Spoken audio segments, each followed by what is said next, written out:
Which leads to my fifth point. When Dawson writes of the re-Christianization of the West, he has in mind the historic faith, not some therapeutic religion that talks mostly about psychology, not about some syncretic theism such as you find in Toynbee or a host of New Age movements, but orthodox Christianity as it has historically developed. A religion with a specific revelation, jealously guarded dogmas, and transcendentally sanctioned norms of behavior. Only this historic faith could constitute a genuine re-Christianization of the West. Now, a moment ago, I mentioned Dawson's emphasis on the individual as the chief agent of historic change, and that leads to the question, to my sixth point, namely, what kind of society, what kind of political economy is most hospitable to individuals' free will and thus to the recovery of the West? In some ways, this question misses the point in Dawson. Civilizational recovery for him is not so much about right or left in the political arena as about above and below in the moral arena, in our own conscience. Nevertheless, to the extent that Dawson did subscribe to a political philosophy, he was a Burkean who severely criticized the intelligentsia's love affair with the French Revolution and its flirtation with the Soviet Union in the 20s and 30s. He shared with Voegelin an abhorrence of totalist ideologies that had immanentized the transcendent.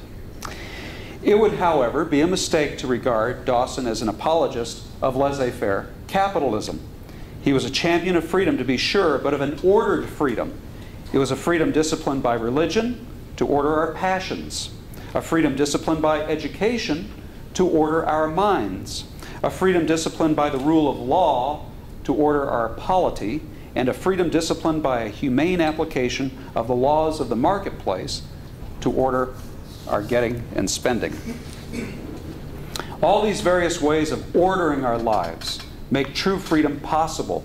They've certainly created the climate for freedom to flourish throughout much of American and British history. Weaken or eliminate any of them, however, and freedom becomes certainly more problematic. Seventh, Dawson insists that we have the humility to recognize our limitations in controlling the future, or even divining the future. You will find no airy notions such as the end of history in his essays. Let me quote from him. To the Christian, the hidden principle of the life of culture and the fate of nations and civilizations must always be found in the heart of man and in the hand of God. There is no limit to the efficacy of faith and to the influence of these acts of spiritual decision, which are ultimately the response of particular men to God's call, as revealed in particular historical and personal circumstances. Here again, you see, Dawson is drawing from Burke, who wrote that the so-called laws of history, which attempt to subordinate the future to some kind of historical determinism, are but the artificial combinations of the human mind. There always remains an irreducible element of mystery. As Burke observed, quote, this is that famous quotation. It's a wonderful quotation. Russell Kirk used this quotation all the time. A common soldier, a child, Jesus, a girl at the door of an inn, Mary, have changed the face of the future and have changed the face almost of nature itself.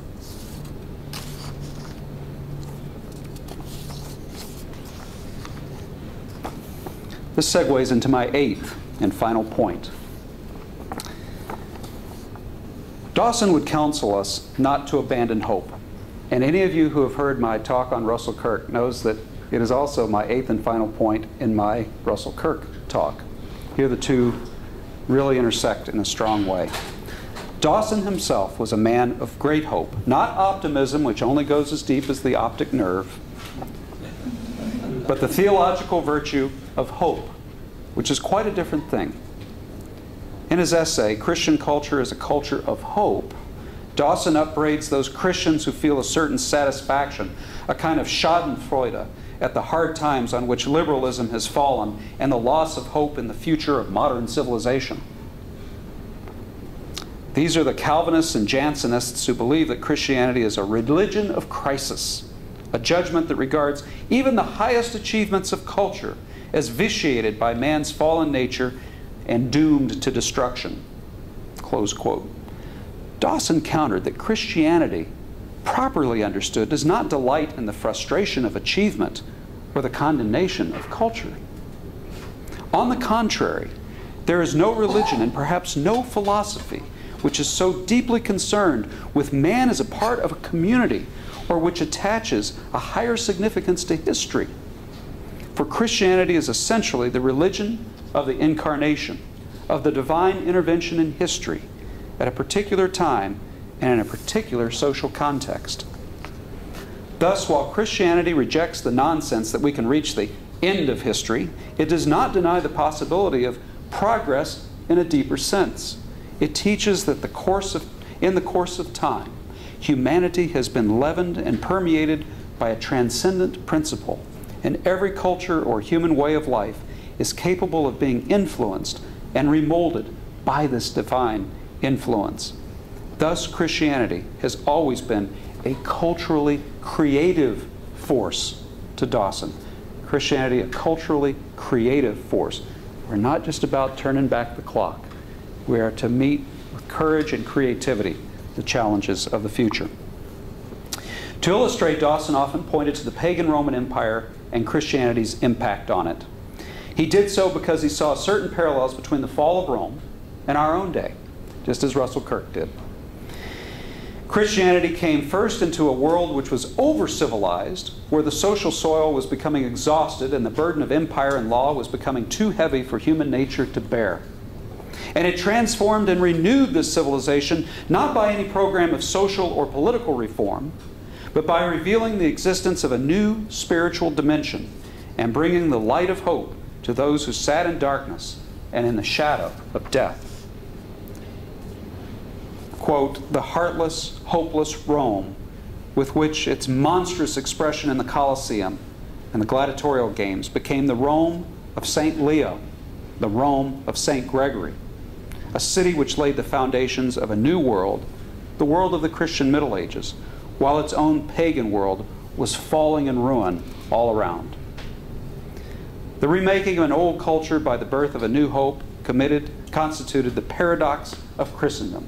The paradox of Christendom. This was precisely G.K. Chesterton's insight expressed in his great poem, The Ballad of the White Horse, which Dawson loved, just as Kirk loved.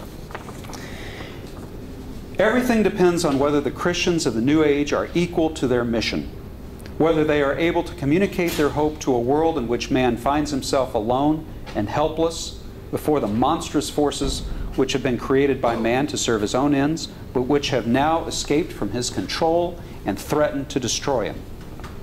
Well, these then are the 8 keys, I think, to Dawson's thought.